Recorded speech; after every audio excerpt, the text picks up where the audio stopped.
Okay, so I'm sitting here with Mickey today, and Mickey and I have gotten to know each other over the last, 6 or 7 months or so. Yeah. We've been doing a little playing with our natural alkaline water. As you're going to learn, Mickey's a pretty top-of-the-line athlete, so one thing that's pretty easy for us, we see it happen all the time, is that the fitter you are, the easier it is to notice changes in your body. And kind of the same way on the other end as well, the spectrum.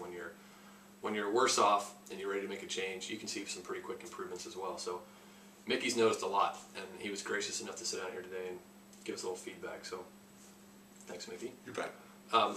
Okay, so let's start with where you were, or maybe let's do this. What do you do on a daily, weekly, kind of monthly rotation, or what's your athletic regimen? It varies on what races are coming up or what events I'm going to be doing, and if I'm doing an ultra marathon or marathon, my running mileage is more than my swimming or biking, and so it kind of depends on what's coming up. The running part of it can be anywhere from 50 to 100 miles a week, depending on the race.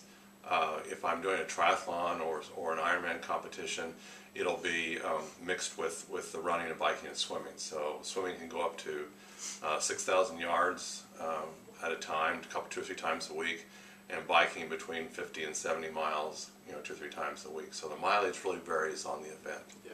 And how many events do you do? Do you have them scheduled out? There was a year where I did 10 marathons in 12 months, and which was exciting. It was fun. It was all over the country, and I really loved that. I've kind of scaled back on the marathons and been a little bit more choosy on what I do, and so concentrating on some longer ultra distances, both in running and cycling and things like that. So the events that I've got coming up, I've got a triathlon in a couple weeks over in Topeka, and then I'm going to bike across Iowa with the RAGBRAI event, which I'm really excited about. And then later on this summer, I do turn 60, and plans are, which I'm okay with, plans are to run 60 miles on my birthday, just for fun. Some people have birthday parties, and I'm thinking, what can I do that would be really different? And so I'm going to do a 60-mile run then. And 60 miles at a time, right? Yeah, 60 miles straight. Yeah, just in one. It'll be probably overnight and into the next day, a little bit, because it'll be cooler at night. Then I've got long-range plans. Would be an Ironman, a full Ironman, probably late 2012, early 2013, and then a 100-mile race, probably 2013. Wow. So, and that's running. Yeah. I can't even fathom doing that. So how long have you been running? How many years have you been doing this? I started when I turned 50, so about 10 years ago, and I thought it would be a really good idea to just try something different, and I ran my first marathon in Chicago when I was 50. It was great. Yeah. My first marathon was an event. I will remember it well. Somebody just said, "Why don't you go run Chicago?" And I decided, okay, that sounds good. So I trained for it and finished in 5 hours and 45 minutes, which to me seemed like all day. And I was really happy just to finish. Yeah. The next year I cut like an hour off of it when I ran it again. So I thought that's what we were supposed to do all the time, is just get faster and faster. Yeah. But so I've seen improvements like that, but it's been fun. Yeah. Okay, so then what were you, when we first started talking, what were the challenges that you were dealing with? What were you starting to notice in your body and just in your performance? The longer I would run or ride or cycle or swim, things like that, I just wasn't getting the hydration I needed, and I could feel that. And I've always been a firm believer that you can have all the fancy bikes, the fancy shoes, the fancy equipment, you can have too many supplements, but if you're not well hydrated, you're in trouble. Yeah. And I've run next to elite runners and ridden next to elite runners, and they can have hydration problems just like anybody else does. And one of the things that I think is really important is that that's your main focus of your event and your training. Hydration isn't doing something the night before a race. Right. It's something that needs to be maintained throughout the week, and lots of people don't realize that. Yeah. And so that's been, I noticed that I was just cramping or getting sore muscles on a regular basis. My recovery time was not quick, and I knew deep down with hydration that would get better. but I wasn't accomplishing it with, tap water or bottled water, things like that. You were drinking a lot of Gatorade too. A lot of Gatorade. Electrolyte pills and right. some of that stuff. I was doing the Gatorade. Every time I saw you, you had Gatorade. Yeah, it was the good old Gatorade sugar drink, and lots of electrolyte pills, and then things were still happening. The other thing that was key was the bloating. When I would try to hydrate, a lot of times there would be, my stomach would get full and slosh, and that's really uncomfortable running.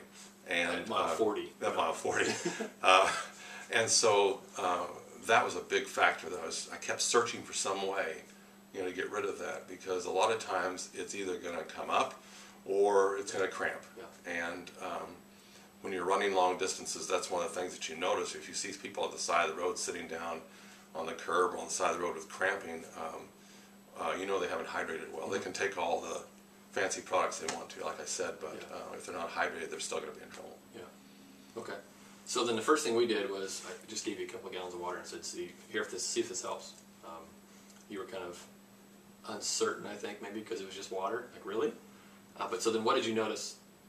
And if you don't remember, I can fill you in because I went back and looked at the emails. But what did you notice when you first started drinking? I think the first thing I noticed was that it tasted so good and so clean that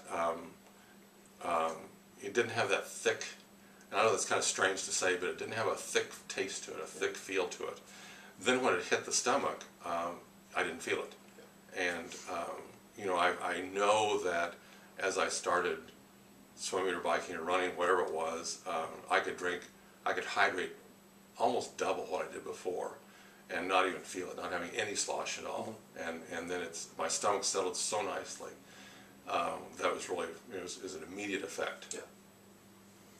You used the term rocket fuel in the first email, and I think you were maybe only a gallon into that by the time you noticed the difference. Immediately noticed just increased endurance.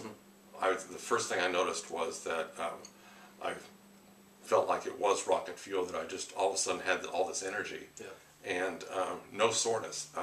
The quickest way I found out that things were working, usually I go places and my wife will pick me up when I finish, and on the car ride back home, just in a few minutes I would get very sore. And when I get out of the car, it was not a good sight. And this is after years of running. I mean, this might be, on a repeated basis. There's several days or several weekends that I'll do back-to-back 25 or 30-mile runs. And when you get out of the car, you tend to be a little sore. After the first couple of weeks with the water, I got out of the car and it was like I hadn't even run. I was not sore at all, and felt great, and actually really felt like I could get back in and do it all over again without any trouble at all. And I started calling it rocket fuel. People would say, you just ran a double marathon this last weekend in training, and I was doing that up to an ultra I was running 6 to 8 weeks in a row. And they said, aren't you sore? And on Monday I wouldn't be sore at all. And I would go out and swim 6,000 yards on Monday afternoon, right after the double long runs. And that was just totally due to just really replenishing and revitalizing my body, and knowing that the muscles were well oiled, and I just felt great. People thought that was strange, but I felt great. And I didn't know this at the time, but you stopped drinking it for a day or two even, and said, "I'm going to see what happens when I stop using it." Yes. And sometimes that's something you can do as well. If you're not quite sure what you're noticing on the positive side, stop for a while and see what happens on the negative side. You can see things quicker that way. But what did you notice when you just turned off the spout? Soreness came back immediately, and it was not a delayed reaction. It was immediate. And I think some people might not realize those types of effects like we've talked about, but I tend to be really, really tuned into my body, and I know an effect or a change very quickly. My metabolism is really high, and so when things come into play into what my training is, then I can notice some effect very fast. So that was the first thing, was the soreness. The other thing was I could tell I wasn't hydrated, and I know I don't have a little meter on my body that tells that, but you can just feel that that you're you just feel different. Yeah, sluggish. Yeah. Yep. The sluggishness is a real big factor. Again, that's something that when you're doing repeated training, I don't take a day off, very rarely in training, and so I just like to be ready to go the next day with what I'm doing, and the sluggishness was pretty quick to come back, and then when I started drinking the water again, it went away. You know, just within the first day or two. Yeah, cool. It's exciting. It's exciting, yeah. Yeah.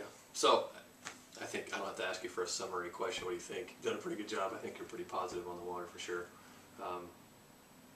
You can say something. Well, I just, you know, there are things that you train with, and you do go to races with that you wouldn't forget, and you know, you're obviously not going to forget your shoes or your bike or your you know, your swim skin or wetsuit or whatever. But now the first thing I pack is the water.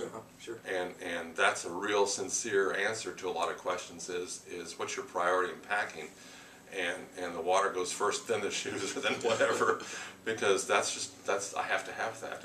And you know, right now I'm trying to figure out strategies in the Ragbri tour ride across Iowa. You know, how much water is that going to take? You know, how am I going to have to take that? Because I really can't even drink tap water now. I carry the water everywhere I go, and I've carried it into restaurants I don't care. You know, I just carry it with me all the time, and that's, you know, those are the kind of strategies that I use right now, because it affects prior to training, during training, and recovery. And so, in summary, those are the things that I look for to be most effective. And when I feel well and really feel truly energized and things like that, it's just a better training. Yeah. But the end result of that is it's a recovery piece. It's faster, and I feel like I can get a higher quality of training in. And I think this would, you know, I'm confident that somebody that even walks maybe a mile or even less than that a day would have significant effects in how they felt too. I don't think it takes, I don't think an ultra necessarily needs to be somebody that does an ultra type of training. And so I've spread the word about that I think, you know, it's for everybody just to be conscious of your hydration, and all ages. You know, there are lots of people at a young age that think they're invincible and they can go out and do all these crazy things. I do crazy things, but I know what to do to do with them. So those are just important things that I keep in mind. Yeah. Cool. Well, thanks, Mickey. You bet. I mean, he's had glowing just recommendations of it since we first started. So that's why I wanted to sit down and talk to him a little bit. And obviously, like you said, you can't just get some of the water and say I'm going to go bike 60 miles today. Right. But you do. I mean, water is the easiest thing that you can change. It's the basis for every reaction in our body. It controls what comes in, what goes out. It's very important, something you can't forget. So thanks for your time and for You bet. all the great comments. Thank you. Thanks, Nick. All right.